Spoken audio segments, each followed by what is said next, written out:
সাভারের জোড়াপুল এলাকায় তেলের লরি উল্টে আগুনে পুড়ে মারা গেছেন দুজন, দগ্ধ হয়েছেন ৮ জন। শেখ হাসিনা জাতীয় বার্ন অ্যান্ড প্লাস্টিক সার্জারি ইনস্টিটিউটে চিকিৎসাধীন ৮ জনের মধ্যে ৪ জনের অবস্থাই শঙ্কাজনক। চিকিৎসকরা বলছেন দুজনের শ্বাসনালী সহ শরীরের শতভাগই পুড়ে যাওয়ায় জীবন মৃত্যুর সন্ধিক্ষণে তারা। ইশতিয়াক ইমনের রিপোর্ট।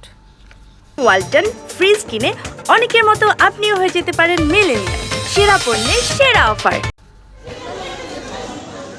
কে জানতো ভোরের আলো ফুটতেই দুই সন্তানকে নিয়ে শিউলির জীবনে অন্ধকার নেমে আসবে। ফল ব্যবসায়ী নজরুল ইসলামের বাড়ি ফেরার কথা ছিল সকালেই, কিন্তু সড়ক দুর্ঘটনায় প্রাণহীন দেহ এখন হাসপাতালের বারান্দায়। স্বজনরা জানান, বরগুনা থেকে ট্রাক বোঝাই তরমুজ নিয়ে নজরুলের গাজীপুর যাবার কথা।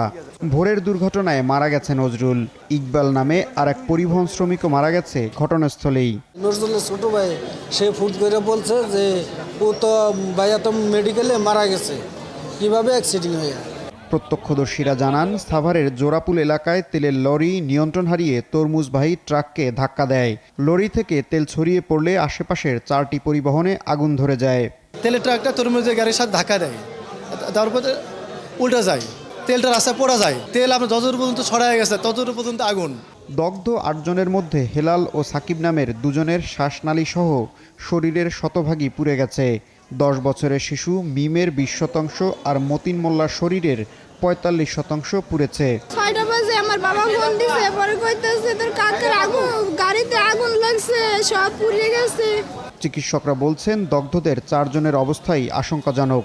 শতভাগ পুড়ে যাওয়া 2 জন আছেন জীবন মৃত্যুর সন্ধিক্ষণে।